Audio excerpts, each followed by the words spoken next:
बिहार का रुख कर लेते हैं। मंत्रिमंडल विस्तार का वक्त है, वहां पर तैयारी पूरी है। 40 लोकसभा की सीटें हैं। जातिगत सामाजिक समीकरण साधकर बीजेपी जेडीयू की सरकार वहां पर 40 की 40 सीटों पर क्लीन स्वीप करना चाहती है, लेकिन क्या ऐसा संभव होगा? अभिषेक झा जी, जल्दी से एक टिप्पणी। और अनुराग भदौरिया ने इसके पहले बहुत सारे सवाल खड़े किए थे, उस पर भी जवाब आपके।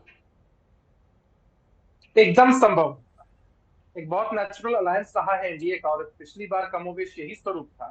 और आपने देखा कि 40 में 39 सीटें बिहार की जनता ने जिता दी थी, और इस बार 40 में 40 सीटें मिलेंगी, क्लीन स्वीप होगी, क्योंकि गठबंधन पहले से भी मजबूत हुआ है। सोचना उन लोगों को है जिनके कुनबे में आपसी नोला कुश्ती है, सीटों का बंटवारा ठीक से नहीं हो पा रहा। मैंने बार बार बिहार का उदाहरण दिया है। बिहार में अभी एमएलसी के चुनाव हुए थे, इसी राष्ट्रीय जनता दल ने कांग्रेस पार्टी को 5 में से एक भी सीट नहीं दी जिता है। तो लालू प्रसाद यादव जी मटन बनाने की रेसिपी बखूबी बताएंगे राहुल गांधी जी को, और शुभकामनाएं देंगे कि आप देश के प्रधानमंत्री बने, लेकिन कभी कांग्रेस पार्टी को सीटें नहीं मिलने वाली हैं लोकसभा में लड़ने के लिए। और अगर मिल भी जाए कृपा पर राष्ट्रीय जनता दल की, तो ये जीतने नहीं वाले, क्योंकि इनकी स्थिति यहाँ बहुत बद से बदतर होती चली जा रही है। तो कमोबेश स्थिति यही है कि ये किसी भी रचनात्मक सुधार को समझते नहीं है। अगर भारतीय जनता पार्टी अपने संगठन या अपने किसी भी सरकार में कुछ सुधार करती है, तो ये चीजें सीखने वाली है, ये चीजें समझने वाली है कि कोई भी संगठन किसी को भी कभी भी मौका दे सकता है।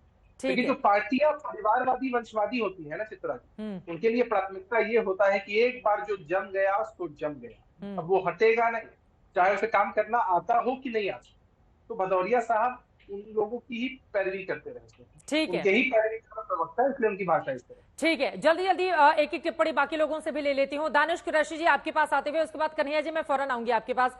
दानिश कुरैशी जी, आप लोगों ने भी लोकसभा चुनाव में उतरने का ऐलान कर दिया है बिहार को लेकर, लेकिन आज ये जो मंत्रिमंडल का विस्तार हो रहा है, इसके जरिए 2024 में क्लीन स्वीप करना चाहता है 40 सीटों पर एनडीए। दानिश जी। देखिए चित्रा जी, मैं समझता हूं कि कोई भी राजनीतिक पार्टी ये चाहती है कि 100% जो है पक्ष उनके पक्ष में रिजल्ट आए, और ये हर पार्टी की कोशिश है, करनी भी चाहिए, उससे कोई अफसोस नहीं है। लेकिन जिस तरीके की परिस्थिति बिहार की थी और पहले अलग थी और अब की जो स्थिति है, मुझे लगता है कि कहीं कोई बदलाव नहीं है।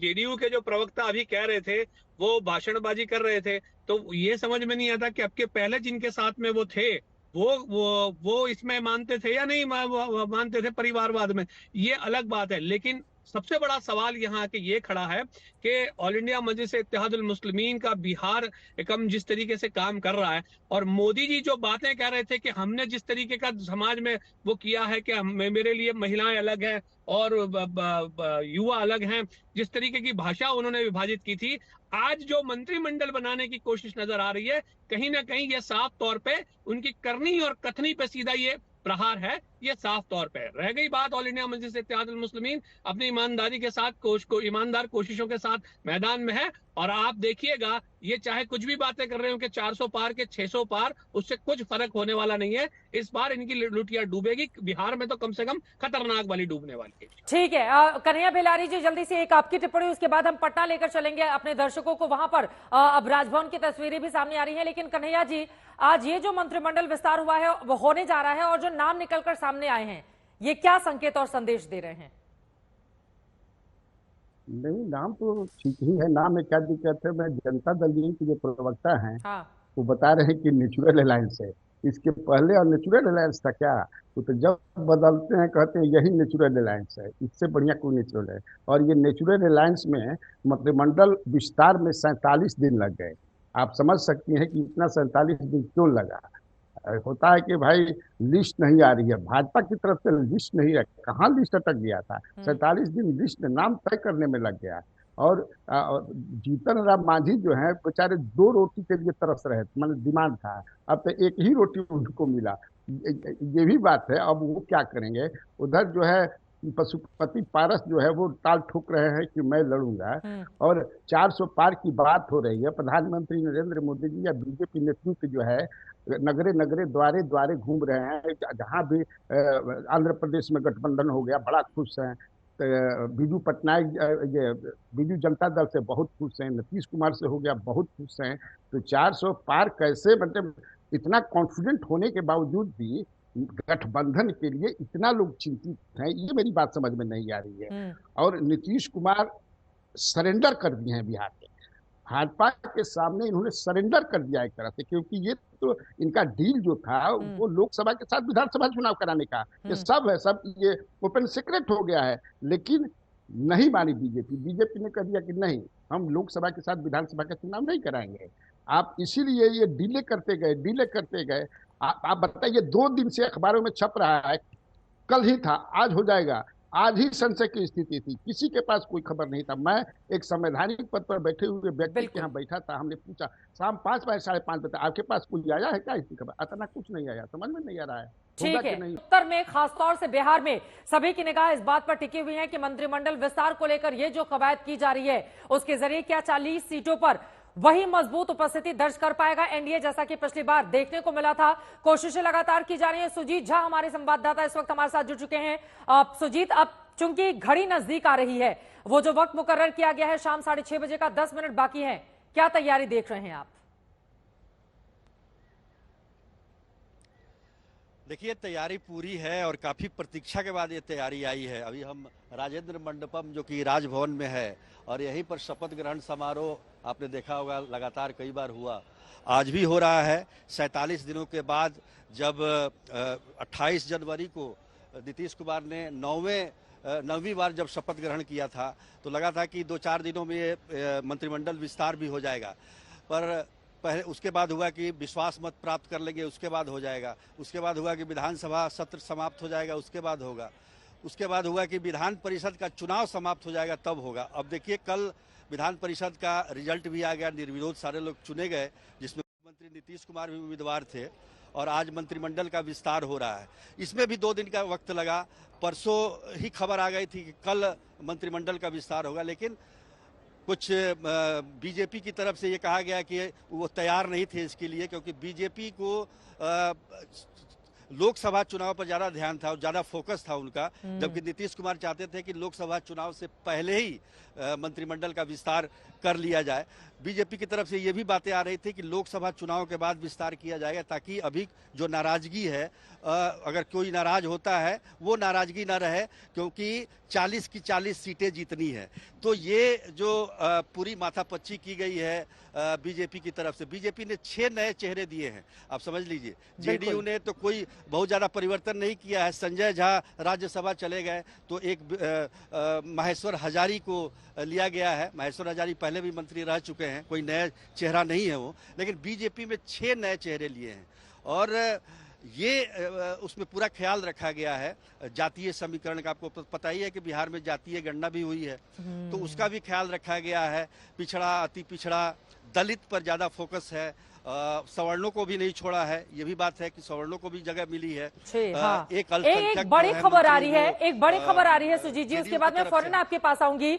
बड़ी खबर यह है, नीतीश कैबिनेट में 108 एजेंडे पर मोहर लगी है। राजगीर में इंटरनेशनल एयरपोर्ट का प्रस्ताव रखा गया है।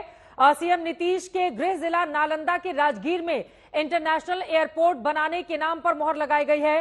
भागलपुर एयरपोर्ट का जीर्णोद्धार किया जाएगा। पटना के मोइनुल हक स्टेडियम को बीसीसीआई को लीज पर दिया जाएगा और बिहार के प्रमुख शहरों के पास राज्य सरकार टाउनशिप बनाएगी। लोकसभा चुनाव से पहले नीतीश कैबिनेट की यह आखिरी बैठक, जिस पर 108 एजेंडे पर मोहर लगाई गई है, इसके संकेत क्या समझे जाएं? सुजीत। बिल्कुल साफ संकेत है। देखिए चित्रा कि राजगीर में जो एयरपोर्ट बनने की बात है, ये भी चर्चा पहले से थी। अभी मोइनुल हक स्टेडियम की बात कर लेते हैं। अभी रणजी का मैच हुआ था यहाँ, इतनी जर्जर स्थिति है, काफी भद्द पिटी थी बिहार की। उस समय डिप्टी सीएम थे तेजस्वी यादव, वो क्रिकेटर भी रह चुके थे। उन्होंने भी कहा था कि हम इसको बनवाएंगे। तो कुल मिलाकर जो विकास के जो सपने दिखाए हैं इस कैबिनेट की बैठक में, आखिरी बैठक है ये लोकसभा चुनाव से पहले, तो निश्चित तौर से लोगों को लुभाने के लिए, वोटरों को लुभाने के लिए ये होता है, प्रयास किया जाता है।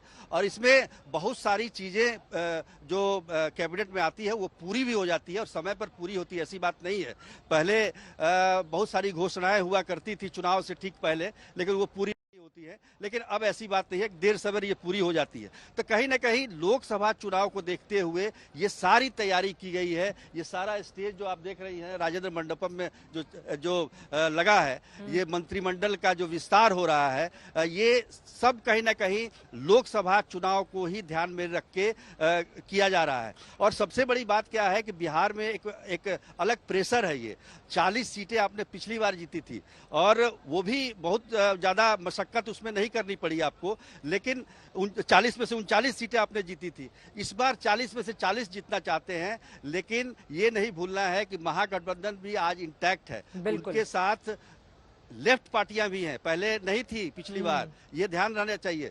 पिछली बार कांग्रेस और आरजेडी मिलकर चुनाव लड़े थे, इस बार माले भी साथ में है। तो निश्चित तौर पर जो उनका कोर वोट बैंक है उसका बहुत असर पड़ सकता है। एक और बड़ी खबर है, इसका भी जवाब मैं आपसे चाहूंगी सुजीत। एक और बड़ी जानकारी जो निकलकर सामने आ रही है, बिहार सरकार ने 2 नेताओं की सुरक्षा में जबरदस्त इजाफा किया है। जेडीयू के राज्यसभा सांसद संजय कुमार झा को जेड कैटेगरी की सुरक्षा दी गई है और हम के प्रदेश अध्यक्ष और विधायक अनिल कुमार को वाई कैटेगरी की सुरक्षा मुहैया कराई गई है। इसके मायने क्या हैं? देखिए, इसमें बिल्कुल मायने बिल्कुल साफ हैं। देखिए, ये पूरा जो बदलाव हुआ है बिहार में, इस बार का जो परिवर्तन हुआ है, गठबंधन का परिवर्तन, सरकार का परिवर्तन, जो भी कह लीजिए, उसमें संजय झा का एक अहम रोल रहा है और उनके प्रयास की वजह से ही महागठबंधन से निकल के नीतीश कुमार फिर से एनडीए में आए हैं। तो निश्चित तौर पर उसका इनाम उन्हें मिलना चाहिए। वो राज्यसभा भी चले गए हैं, ये भी एक इनाम के तौर पर ही देखा जा रहा है। तो सुरक्षा तो होनी चाहिए। दूसरी बात कि अनिल कुमार को जो दिया गया है, देखिए, हम पार्टी जो है, जीतन राम मांझी 2 मंत्रियों की मांग कर रही थी, 2 मंत्री की मांग कर रहे थे। एक तो बना गए, संतोष मांझी को बना दिया गया है। दूसरा जो है ये अनिल कुमार के लिए ही मांगा जा रहा था। अब अनिल कुमार को मंत्री नहीं बनाया गया तो उनको वाई श्रेणी की सुरक्षा प्रदान कर। नीतीश कुमार आ गए हैं, मुख्यमंत्री नीतीश कुमार आप देखिए राजभवन पहुंच चुके हैं और तमाम नेता हाथ जोड़कर उनका अभिवादन करते हुए यहां पर दिखाई दे रहे हैं। भारतीय जनता पार्टी के तमाम नेताओं से वो मुलाकात करते हुए मंगल पांडे हाथ जोड़कर उनके पास आ रहे हैं। तमाम भारतीय जनता पार्टी के दूसरे नेता भी यहां पर, जिनको आज मंत्री पद की शपथ दिलाई जानी है, सभी कतारों में आगे मौजूद हैं और वहां पर नारेबाजी भी हो रही है। एक बार सुन लेते हैं नीतीश कुमार के लिए।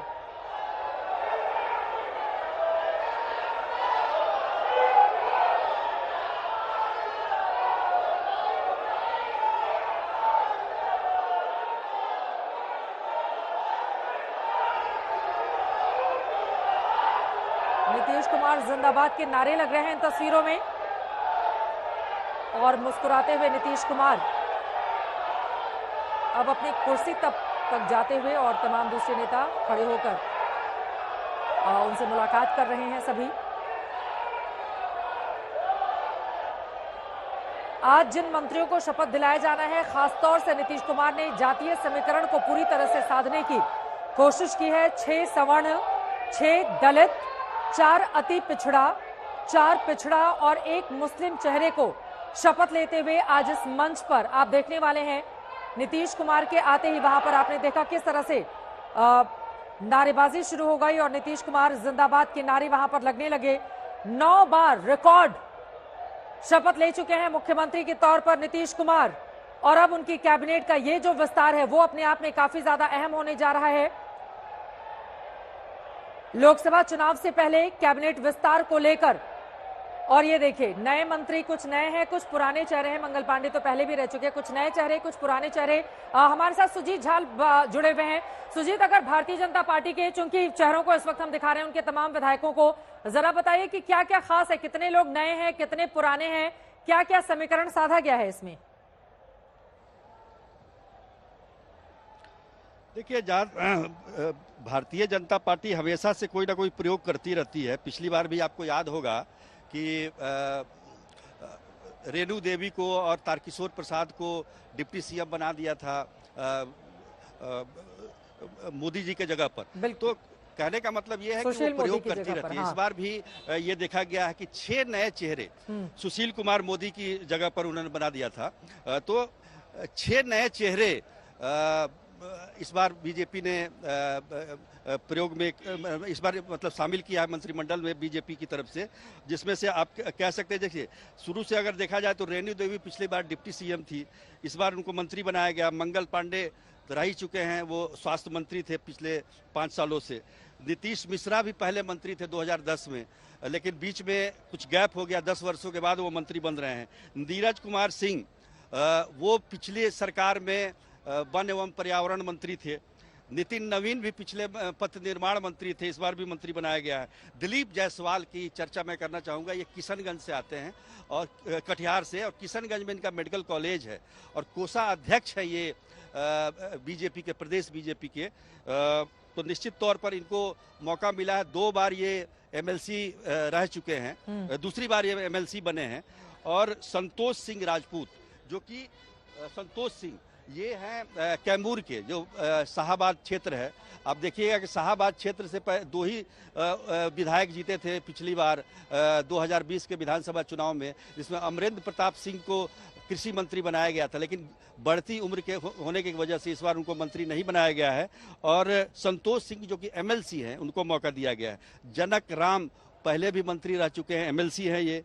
केदार प्रसाद गुप्ता वैश्य जाति से हैं, जो कुढ़नी से जो उपचुनाव हुआ था। और इसके लिए मैं ये कहना चाहूँगा चित्रा की केदार गुप्ता जब जीते थे तो बीजेपी बिल्कुल अकेली थी और महागठबंधन से उसका मुकाबला था, नीतीश कुमार भी उधर थे, लेकिन इसके बावजूद बीजेपी ने महागठबंधन के उम्मीदवार को हराने में कामयाबी हासिल की। और मुझे लगता है कि मार्जिन बहुत ज़्यादा नहीं था, लेकिन मुझे लगता है इसकी वजह से इनको ये मौका मिला है। हरीश सहनी जो कि मलाह जाति से हैं, ये भी एमएलसी हैं, इनको भी चूंकि अति पिछड़ा है तो इसलिए ज्यादा मैं आ रही हूँ सुजीत जी आपके पास। इस वक्त राज्यपाल आ चुके हैं, राजेंद्र अलकेकर जी, और राजेंद्र विश्वनाथ आर्लेकर का आगमन हो चुका है। राज्यपाल महोदय और सभी अपनी अपनी जगह पर वहां पर खड़े हो चुके हैं। इसके बाद राष्ट्रगान होगा, फिर एक एक करके वहां पर शपथ दिलाई जाएगी इन तमाम चेहरों को, जिनका जिक्र सुजीत झा हमारे सहयोगी करते हुए दिखाई दे रहे थे। रेणु देवी, मंगल पांडे, नीतीश मिश्रा, नीरज कुमार सिंह, नितिन नवीन, दिलीप जायसवाल, संतोष सिंह, जनकराम, केदार प्रसाद गुप्ता, हरी सहनी, कृष्णनंदन पासवान, सुरेंद्र मेहता, ये बीजेपी से शपथ लेंगे। राज्यपाल अपनी जगह पर आते हुए सबसे पहले राष्ट्रगान और उसके बाद एक एक करके तमाम विधायकों का शपथ ग्रहण समारोह यहां पर शुरू हो जाएगा।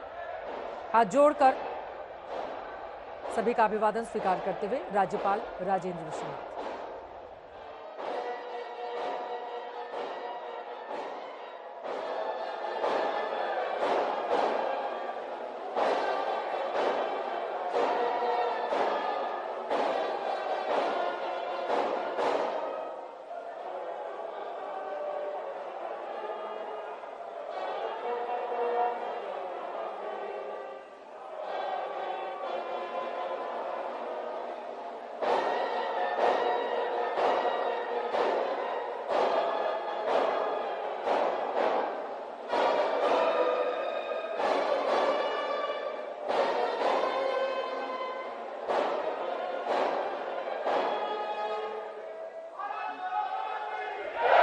राष्ट्रगान का समापन, भारत माता की जय के नारे लग रहे हैं और अब एक एक करके शपथ दिलाई जाएगी उन 21 चेहरों को जिनका इंतजार बेसब्री से किया जा रहा था। यकीनन इनके ऊपर दारोमदार होगा बिहार को आगे ले जाकर एनडीए को, भारतीय जनता पार्टी को 40 सीटें कैसे दिलाती है। पिछली बार तो 39-39 पर जीत हासिल की थी और अब सुनते हैं कि करके अनुमति के बाद नाम अनाउंस किए जाएंगे।